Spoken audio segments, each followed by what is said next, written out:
Hello, hello. Can you hear me? I hope so. Let me share my screen and yes, thank you, Floor. So thanks for inviting me. I'm super excited to be here and my compliments to the organization. Let me share my correct screen. And then I can start. So I'm going to talk about resilience engineering. If you have any questions, leave them in the chat and I'll answer them later. This is more a live read essay than a interactive talk because we only have 10 minutes. So let me start with myself. My name is Piet van Dongen. I work at Luminis, a Dutch company that's all about technology leadership and software craftsmanship and sharing knowledge, hence my talk here. I once started my career as a primary school teacher, and then I moved to web design, front-end engineering, back-end engineering, and now I'm a cloud consultant. I am really excited about cloud technology, and I think that understanding resilience engineering is essential for anyone working with cloud technology, because it's super complex, and this is a way to wrestle that complexity in a sense. I'd love to tell you more about me, but this is a lightning talk, so let's get cracking. Okay, so what will you learn in the next 10 minutes? This is a talk about resilience engineering. So we'll start off with what is resilience. And this will give you an idea of what resilience is and what it is not. And then the engineering part comes into play. So I will talk about safety systems, systems thinking, safety science, and the socio-technical system. And then finally, I will give you some pointers so you can do a resilience engineering deep dive yourself. Okay, so what is resilience? To understand resilience, I think you need to think about what robustness is first. So we, software people, are really good at building robust systems. The systems that are highly available, that can handle a little peak load, a little stress. And to make robust systems, we use techniques like redundancy, fallbacks, retries, failovers. Sound familiar? We do this because we tend to think about what might go wrong with the system.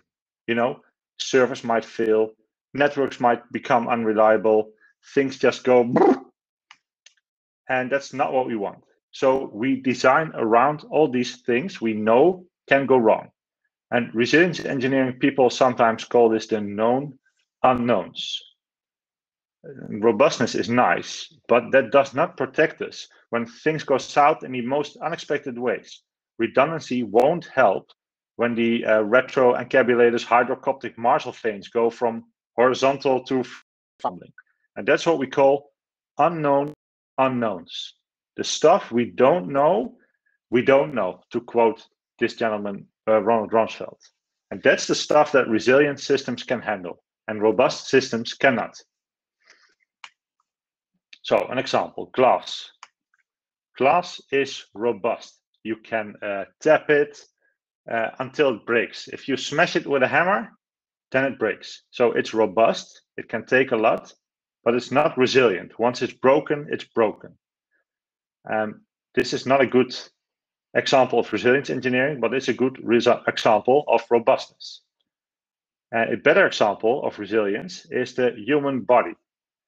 If you smash your fingers with a hammer, for example, then it will break. But in a few weeks or days, as long as you eat healthy and sleep and keep it still, your body will heal and become even stronger than before. You won't break the same bone at the same place twice. So the human body is an example of a resilient system. It can take failure, it recovers, and it strengthens. So glasswork, it breaks, your body, it breaks, but then it recovers and strengthens. And that is the difference between robust and resilience. So now that you know what resilience is and is not, let's head into what resilience engineering is. Okay, let's go back to the example about known unknowns, the things we know can go wrong. If you think about things that can go wrong a lot, you tend to focus on preventing error. And how do we prevent error? By minimizing variance, by not allowing certain input, for example, by writing a lot of documentation. For example, the Boeing 7475 manual is 3,000 pages long, and by enforcing things, like making it impossible to shift to reverse while driving your car. But if you only think about error, you will focus on preventing error. And there are a lot more unknown unknowns than known unknowns.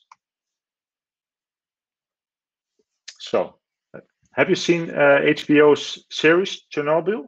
I think that's a great example of disaster caused by unknown unknowns. There were graphite tips, bad management, a cover-up by the government, just to name a few. And how do you prevent that? That's what the field of safety science is all about, the birthplace of resilience engineering.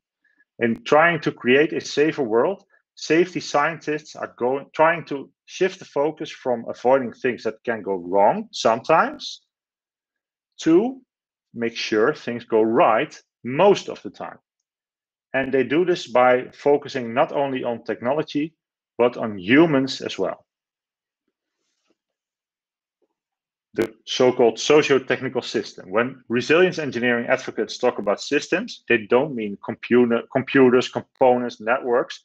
They are talking about the so-called socio-technical system. Socio as in the people that interact with the technology. And this perspective is known as systems thinking. So you see, whether you like it or not, humans are always part of the systems we create. Take the Chernobyl example again. What was the system here? Was it the nuclear power plant, the control room, the reactor, the steam turbines, or the people as well, the operators, the managers, the government? When thinking in socio-technical systems, the humans are just as important as the machines. So how do you engineer resilience then? You can create systems, but you can create the humans as well. And that's where the engineering part comes into play, finally. So when things go wrong, they don't go wrong suddenly and all at once. Again, Chernobyl, the explosion of the reactor core was the climax. What caused it? The operators in the control room pushing a button? Maybe, but they did not anticipate the disastrous outcome. They didn't even completely understand what was happening at the time, even though they were surrounded by tons of data. And they were under a lot of pressure by their superiors. So nobody imagined that a shutdown would cause an explosion. What happened was radically different from what people imagined would happen. So you see, a lot of factors are at play here, both human factors as well as technical factors, socio-technical. And I think that is the central theme of resilience engineering, to make sure things go right most of the time using the engineering skills we have.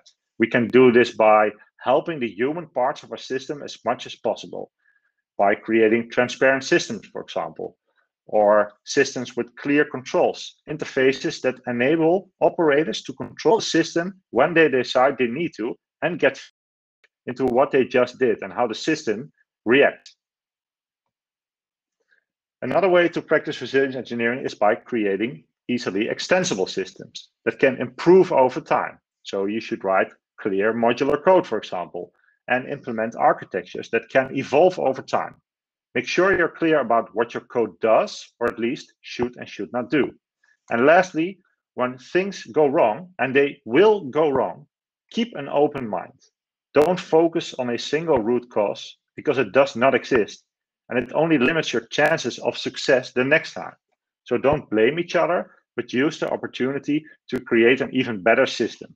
A system that increases the chances of success over time. That is what resilience engineering is all about. So, resilience is not robustness. Resilience engineering is about creating success, not eliminating error. And lastly, it's about humans and technology. So, thank you for listening. If you have any questions, I'll answer them in the chat. And if you want more background, then you can go to lumen.is/resilience. I'll post it in the chat as well. And then you can read about resilience engineering in your own time. So thank you for having me again. And I hope you have a great day.